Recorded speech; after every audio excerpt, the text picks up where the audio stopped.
ध्यान से सुनिए और सुकून पाइए इन दोहों से। चाकी चलती देखी के दिया कबीरा रोए, दोई पट भीतर आय के सालिम बचा न कोई। अर्थात कबीरदास जी कहते हैं कि काल की चक्की चलते देखकर कबीर को रुलाई आ जाती है। आकाश और धरती के दो पाटों के बीच कोई भी सुरक्षित नहीं बचा है। हम भी पाहन पूजते होते रन के रोज, सतगुरु की कृपा भई डारिया सिर पे बोझ। कबीरदास जी कहते हैं कि यदि सतगुरु की कृपा न हुई होती तो मैं पत्थर की पूजा करता और जैसे जंगल में नील गाय भटकती है वैसे ही मैं व्यर्थ तीर्थों में भटकता फिरता। बहुत सतगुरु की कृपा से ही मेरे सिर में आडंबरों का बोझ उतर गया है। सब जग सूता नींद भरी संत नावे नींद, काल खड़ा सिर ऊपरे जो तरण आया बींद कबीरा, जो तरण आया बींद। अर्थात सारा संसार नींद में सो रहा है किंतु संत लोग जागे हैं। उन्हें काल का भय नहीं है। काल यद्यपि सिर के ऊपर खड़ा है किंतु संत को हर्ष की तोरण में दूल्हा खड़ा है। वह शीघ्र जीव आत्मा रूपी दुल्हन को उसके असली घर लेके जाएगा। साईं मेरा बाणिया सहज करे व्यापार, बिन डांडी बिन पालड़े तोले सब संसार कबीरा, तोले सब संसार। अर्थात परमात्मा व्यापारी है, वह सहज ही व्यापार करता है।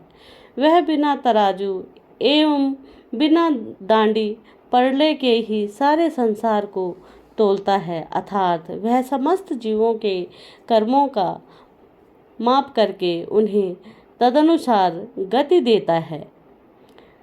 कबीर यह घर प्रेम का घाला का घर नाही, शीस उतारे हद करे सो बैठे घर माही।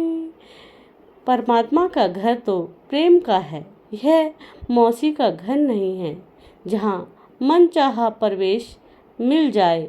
जो साधक अपने जीव को शीश को उतार कर अपने हाथ में ले लेता है वही इस घर में प्रवेश कर पाता है।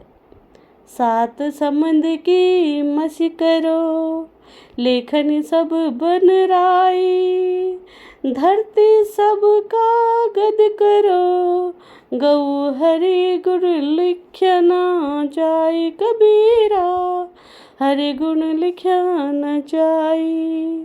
अर्थात कबीरदास जी कहते हैं कि यदि मैं सातों समुद्रों के जल की स्याही बना लूं तथा समस्त वन समूहों की लेखनी कर लूं तथा सारी पृथ्वी को कागज कर लूं तब भी परमात्मा के गुण को लिखा नहीं जा सकता, क्योंकि वह परमात्मा अनंत गुणों से युक्त है।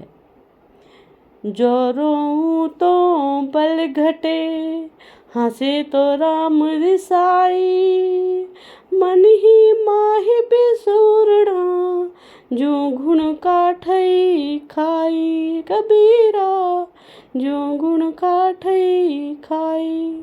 अर्थात कबीरदास जी कहते हैं कि यदि आत्मा रूपी विरहगिणी प्रिय के वियोग में रोती है तो उसकी शक्ति क्षीण होती है और यदि हंसती है तो परमात्मा नाराज हो जाते हैं। वह मन ही मन दुख से अभिभूत होकर चिंता करती रहती है और इस तरह की स्थिति में उसका शरीर और अंदर ही अंदर वैसे ही खोखला होता जाता है जैसे घुन लकड़ी को अंदर ही अंदर खा जाता है। हाड़ जले ज्यों लाकड़ी, केस जले ज्यों खास, सब तन जलता देख करी, भया कबीर उदास कबीरा, भया कबीर उदास। हे जीव, यह संसार नश्वर है। मरणोपरांत हड्डियाँ लकड़ियों की तरह और केस घास की तरह समान जलते हैं। इस तरह समस्त